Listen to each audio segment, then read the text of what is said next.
Magawa ako ng cheese. Ito na. Nasa dito na ako na steps o Gallier schneiden mit Käseharte und Käsemesser. So, ibig sabihin, nag-form na to siya na cheese kunti. Ngayon ay hihiwain natin. I-double check natin kung okay na ba siya. Okay? Meron ako ditong kutsilyo. Try natin kung mahiwa na ba siya. Ayan, nahihiwa na guys. Ayan, tigas niya na. Cool. Magaling pala ako gumawa ng cheese.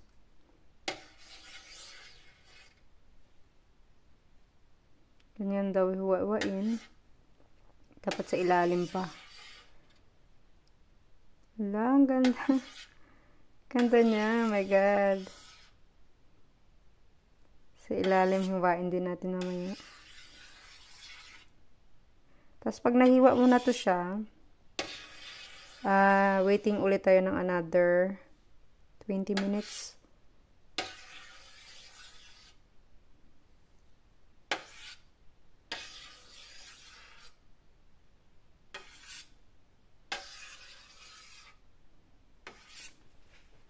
This time, gagamitin natin mamaya yung espada dyan. Yung samurai na espada. Mas malaki siya eh. Kita nyo yun guys. Ang ganda. Ng cheese.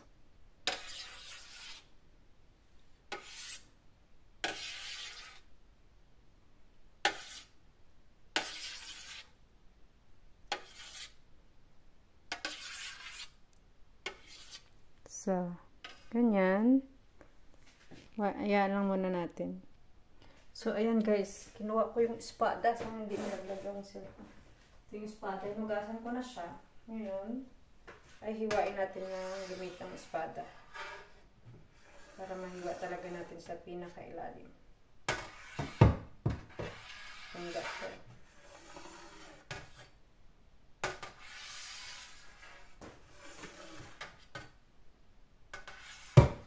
Tapos yung tubig nito, pwede mo din siya gawing panligo.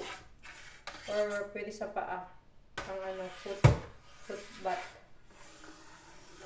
Pwede ito guys, pang foot bath.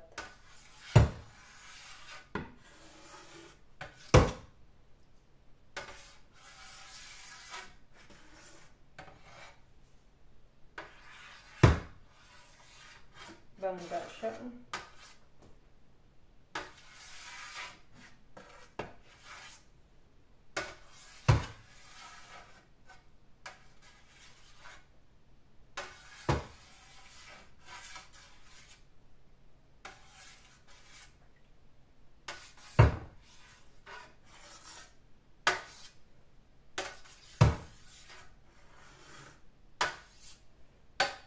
Buttered cheese itong gagawin ko guys. Buttered cheese. So, okay na. Nahiwa na natin. Ayan, nugasan ko lang ito. Relax ka lang. Yung ating espada.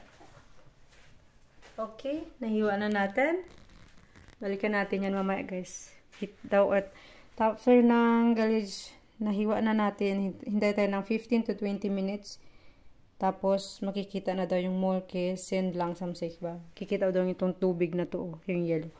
So, another 20 minutes guys. Waiting tayo.